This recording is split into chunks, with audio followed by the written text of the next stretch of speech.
មានករណីគ្រោះថ្នាក់ចរាចរណ៍មួយបានកើតឡើងបាទដែលរថយន្តឡង់កសើមួយគ្រឿងបាទពាក់ស្លាកលេខភ្នំពេញ TBS 91និង08បាទហើយម្ចាស់រថយន្តនេះគឺនៅក្នុងរថយន្តបាទអត់ទាន់ចុះពីលើរថយន្តមកទេបាទករណីខាងលើនេះគឺបុក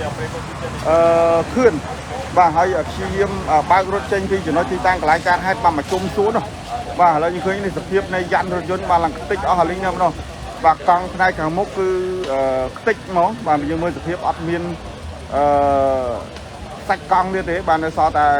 យ៉ាន់បាទដែលអត់មានការបាក់បែកហើយយ៉ាន់ខាងក្រោយនេះក៏រងការ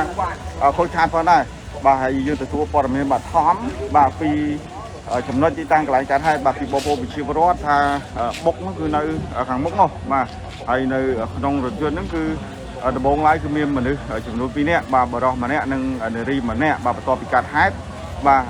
នារីដែលរួមដំណើរនៅក្នុងរថយន្តនេះគឺបានចេញពីចំណុចទីតាំងកន្លែងកើតហេតុហើយបាទសល់តែអ្នកដែលបើកបររថយន្តដែលជាបរិសបាទនៅខាងក្នុងរថយន្តហ្នឹងណាវត្តមានសមត្ថកិច្ចមូលដ្ឋានលោកបានចុះមកដល់ត្រង់ចំណុចទីតាំងកន្លែងកើតហេតុហើយបាទហើយចំណែកឯអ្នកបើកបររថយន្តគឺនៅក្នុងរថយន្តនៅឡើយទេបាទមិនទាន់ដឹងថាយ៉ាងម៉េចណាបាទអញ្ចឹងសមត្ថកិច្ចកំពុងតែតំណាក់តំណងទៅខាងជំនាញបាទចរាចរណ៍ខណ្ឌដើម្បីចុះមកយកមធ្យោបាយបាទរថយន្តខាងលើយកទៅរក្សាទុកបាទដើម្បីរងចាំការដោះស្រាយនៅពេលក្រោយដោយសារតែការបុកនេះគឺចំសួនបាទសួននៅផ្លូវ1007ហ្នឹងបាទសួនកដាលបាទយើងមិនទាន់ដឹងថាតើជារបស់រដ្ឋឬមួយក៏ជារបស់ឯកជននោះទេបាទសម្រាប់សួនខាងលើហ្នឹងណាបាទដែលរងការខូចខាតបាទដោយសារតែរថយន្តបាទឡង់កសើខាងលើហ្នឹងបាទគាត់បើកបាទទាំងបុកភ្លាមនេះគឺអត់ឈប់ទេបាទបើកមកជុំបាទមកជុំតែម្ដងបាទបន្ទាប់ពីបុកហើយណាបាទអញ្ចឹងធ្វើឲ្យរថយន្តនេះកាន់តែខូចខាតបាទធ្ងន់ធ្ងរយើងមើលកង់ខាងស្ដាំនេះគឺអត់អីទេបាទខូចខាតធ្ងន់ធ្ងរតែកង់ខាងឆ្វេងបាទគឺធ្ងន់តែម្ដងបាទកង់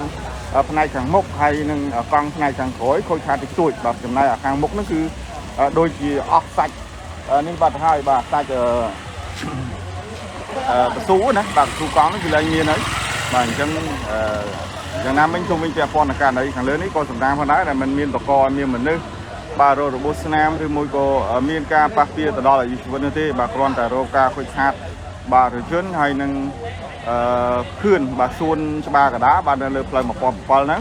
បាទគាត់បុកហើយគាត់ឈប់បើអត់ឈប់បាទនេះបើឈប់ទៅដូចជាមិនសូវអីណាបើយើងមើលពីចាក់ស្ដាយណាដល់ពេលអត់ឈប់ចឹងទៅបែកទាំងបើកទាំងអញ្ចឹងបាទសំបីតែសាច់យ៉ាន់ហ្នឹងក៏ដាច់បាទតាមម្ដងណាបាទនៅសល់តែបើយើងមើលឃើញបាទសបកកង់វាអត់មានសោះ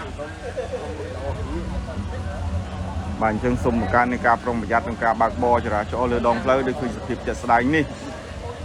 បាទមិនដឹងថាគណៈពេលហ្នឹងគាត់បើកនៅក្នុងស្ថានភាពយ៉ាងម៉េចបាទគាត់តែទទួលព័ត៌មានបឋមថាមាននារីម្នាក់បាទរួមដំណើរនៅក្នុងរថយន្តនឹងដែរប៉ុន្តែពេលកើតហេតុទៅគាត់ឲ្យជិះប្រញាប់ទៅផ្ទះមុនក៏ទៅផ្ទះបាត់ទៅបាទអញ្ចឹងនៅសល់តែអ្នកបើកបររថយន្តគឺនៅក្នុងរថយន្តហ្នឹងបាទមិនទាន់ចេញពីក្នុងរថយន្តទេទោះបីជាវត្តមានសមត្ថកិច្ចមូលដ្ឋានចុះមកដល់យ៉ាងណាមិញក៏ដោយអរគុណដល់ប្រិយមិត្តយើងទាំងអស់គ្នាបាទអញ្ចឹងសូមបង្កើននៃការប្រុងប្រយ័ត្នក្នុងការបើកបរចរាចរណ៍លើដងផ្លូវមិនថាផ្លូវណាទេឲ្យតែយើងអាចបើកបរបានសិតតែអាចបកកនៃគ្រោះថ្នាក់ចរាចរណ៍បានបាទមិនថាជួនកាលបាទមិនប៉ះពីអ្នកដទៃក៏វាអាចប៉ះពីខ្លួនឯងអញ្ចឹងណាបាទអញ្ចឹងខូចខាតរថយន្តបាទរថយន្តថ្មីទៀតណា